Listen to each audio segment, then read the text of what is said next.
শ্রদ্ধা আর ভালোবাসায় শিখতে হতে প্রস্তুত জাতীয় স্মৃতিসৌধ। ৭ বছর পর সভামঞ্চে আসছেন খালেদা জিয়া এবং মহার্ঘ ভাতা পাবেন সব সরকারি কর্মকর্তা কর্মচারীরা। মন্তব্য জনপ্রশাসন সচিবের। অভিনন্দন ভোরের পাতার প্রাইম নিউজে, সাথে আছি তাসনু বয়সী। শুনছিলেন সংবাদ শিরোনাম, এবার বিস্তারিত। যাদের রক্ত আর ত্যাগের বিনিময়ে পরাধীনতার শিকল ভেঙে স্বাধীন আকাশে উঠছে লাল সবুজের পতাকা, বিশ্বের বুকে জন্ম হয়েছে ৫৬,০০০ বর্গমাইলের মানচিত্র, সেসব বীর সন্তানদের স্মরণে শ্রদ্ধায় শিখতে হতে প্রস্তুত সাভারের জাতীয় স্মৃতিসৌধ। রাত পোহালেই ১৬ ডিসেম্বর মহান বিজয় দিবস। দিনের প্রথম প্রহর থেকেই মানুষের শ্রদ্ধা আর ভালোবাসায় মোড়ানো ফুলে ফুলে ভরে উঠবে শহীদ বেদি। দিনটি উপলক্ষে এরই মধ্যে জাতীয় স্মৃতিসৌধকে ধুয়ে মুছে ফুল আর রং তুলির আঁচড়ে প্রস্তুত করেছে গণপূর্ত বিভাগ। মহান বিজয় দিবস উপলক্ষে আগামী ২১ ডিসেম্বর মুক্তিযোদ্ধা সমাবেশের আয়োজন করছে মুক্তিযোদ্ধা দল। রাজধানীর চিনমৈত্রী সম্মেলন কেন্দ্রে অনুষ্ঠিত হতে যাওয়া এই সমাবেশে প্রধান অতিথি হিসেবে উপস্থিত থেকে বক্তব্য রাখবেন বিএনপির চেয়ারপারসন খালেদা জিয়া। ২০১৭ সালের পর এই প্রথম কোনো সমাবেশে অংশ নিতে যাচ্ছেন সাবেক এই প্রধানমন্ত্রী। বিস্তারিত থাকছে ডেস্ক রিপোর্টে। মহান বিজয় দিবস উপলক্ষে আগামী ২১ ডিসেম্বর মুক্তিযোদ্ধা সমাবেশের আয়োজন করেছে মুক্তিযোদ্ধা দল। রাজধানীর চিনমৈত্রী সম্মেলন কেন্দ্র অনুষ্ঠিত হতে যাওয়া এই সমাবেশে প্রধান অতিথি হিসেবে উপস্থিত থেকে বক্তব্য রাখবেন বিএনপির চেয়ারপারসন খালেদা জিয়া। ২০১৭ সালের পর এই প্রথম কোনো সমাবেশে অংশ নিতে যাচ্ছেন সাবেক এই প্রধানমন্ত্রী। বিএনপির একটি সূত্রে জানা গেছে, শনিবার গুলশান বিএনপির চেয়ারপারসন খালেদা জিয়ার বাসভবনে গিয়ে তার সঙ্গে সাক্ষাৎ করে এসেছেন স্থায়ী কমিটির সদস্য মেজর হাফিজ উদ্দিন আহমেদ এবং মুক্তিযোদ্ধা দলের সভাপতি ইশতিয়াক আজিজ উলফাত। তারা খালেদা জিয়াকে সমাবেশে প্রধান অতিথি হিসেবে অংশ নিতে আমন্ত্রণ জানান। তিনি প্রাথমিকভাবে সমাবেশে থাকার সম্মতি দিয়েছেন। এছাড়া রাতে খালেদা জিয়ার সঙ্গে সাক্ষাৎ করেছেন দলের মহাসচিব মির্জা ফখরুল ইসলাম আলমগীর।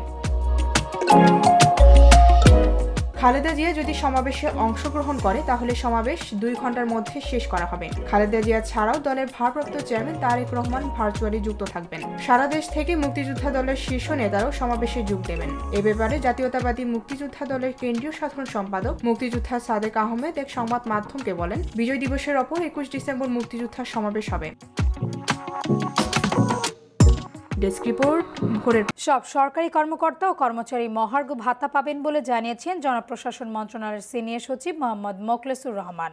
রোববার মহার্ঘ ভাতা ও বঞ্চনা নিরসন কমিটির প্রতিবেদন নিয়ে এক সংবাদ সম্মেলনে সিনিয়র সচিব একথা জানান। অবসরোত্তর ছুটিতে থাকা কর্মকর্তা কর্মচারীরাও এবার মহার্ঘ ভাতার সুবিধা পাবেন।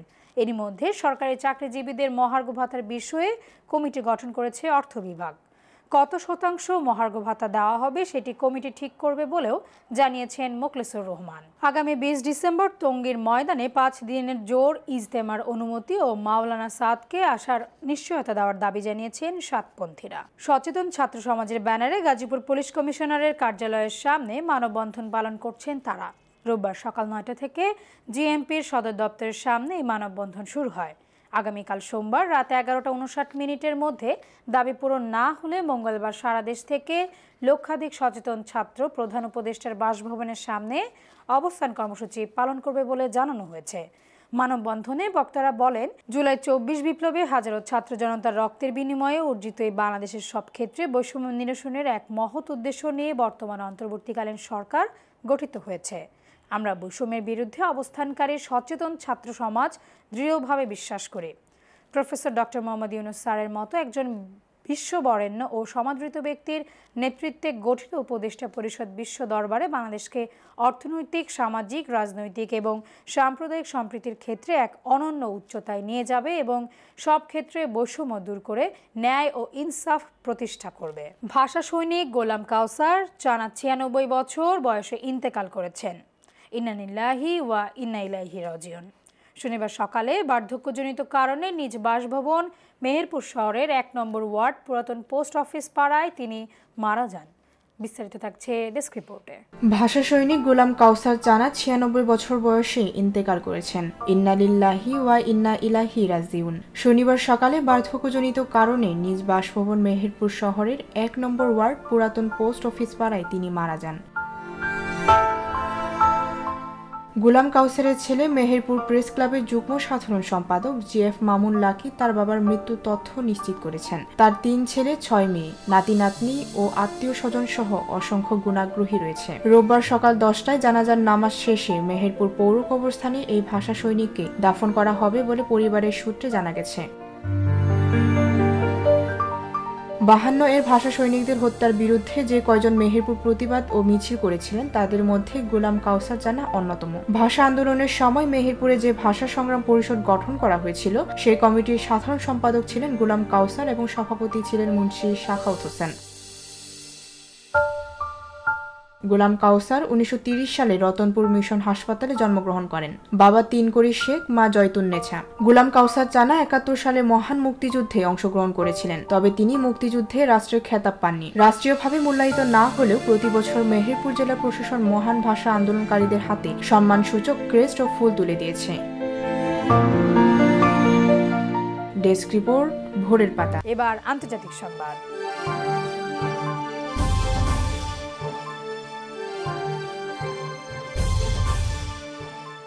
এবিসি নিউজ মার্কিন প্রেসিডেন্ট ডোনাল্ড ট্রাম্পকে $15 মিলিয়ন দিতে রাজি হয়েছে অ্যাঙ্কর জর্জ স্টেফানোপোলোসের ভুল অন এয়ার দাবির জন্য যে প্রেসিডেন্ট নির্বাচিত ব্যক্তিকে ধর্ষণের লেখক ইজিন ক্যালোরলকে নাগরিকভাবে দায়ী করা হয়েছে তার বিরুদ্ধে একটি মামলা নিষ্পত্তি করতে। শনিবার পাবলিক করা সেটেলমেন্ট নথি অনুসারে এবিসি তার ওয়েবসাইটে 10 মার্চ স্টেফানোপোলোসের এই সপ্তাহ প্রোগ্রামের একটি সেগমেন্টের দাবির জন্য দুঃখ প্রকাশ করে একটি নোট পোস্ট করে এবং ট্রাম্পের আইনজীবীকে আইনি ফি হিসেবে $1 মিলিয়ন প্রদান করবে। একটি বিবৃতিতে এবিসি নিউজ বলেছে, আমরা সন্তুষ্ট যে পক্ষগুলি আদালতে দায়ের করা শর্তাবলীতে মামলা খারিজ করার জন্য একটি চুক্তিতে পৌঁছেছে।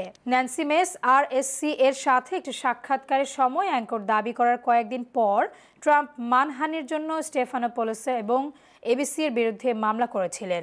যে ট্রাম্পকে ধর্ষণের জন্য দায়ী করা হয়েছে তা তার বিরুদ্ধে ক্যারলের 2টি মামলার রায়কে ভুল বলেছে। এবার বিনোদনের সংবাদ।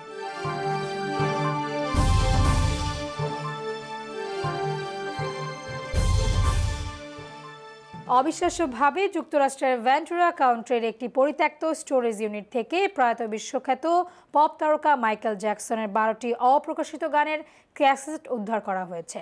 গানগুলো 1989 থেকে 1991 সালের মধ্যে রেকর্ড করা হয়েছিল।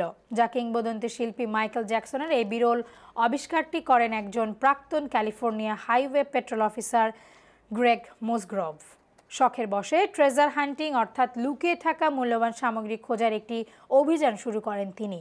সেই সূত্রে তিনি ব্রায়ান লরেনের পুরাতন স্টোরেজ ইউনিটটি খুঁজে পান।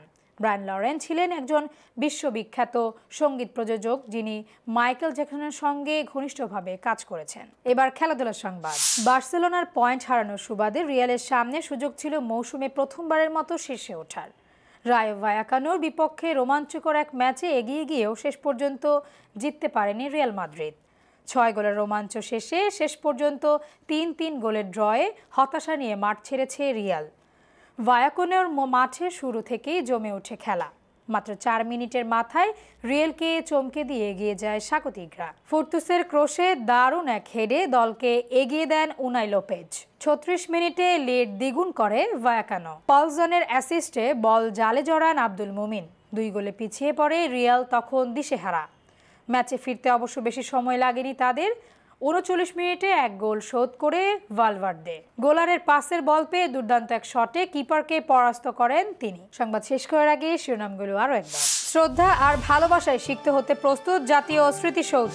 7 বছর পর সভামঞ্চে আসছেন খালেদা জিয়া এবং মহার্ঘ ভাতা পাবেন সব সরকারি কর্মকর্তা কর্মচারীরা। মন্তব্য জনপ্রশাসন সচিবের। এই ছিল আজকের ভোরের পাতার প্রাইম নিউজ। সারা দেশের সর্বশেষ আপডেট পেতে চোখ রাখুন ভোরের পাতায়। ধন্যবাদ।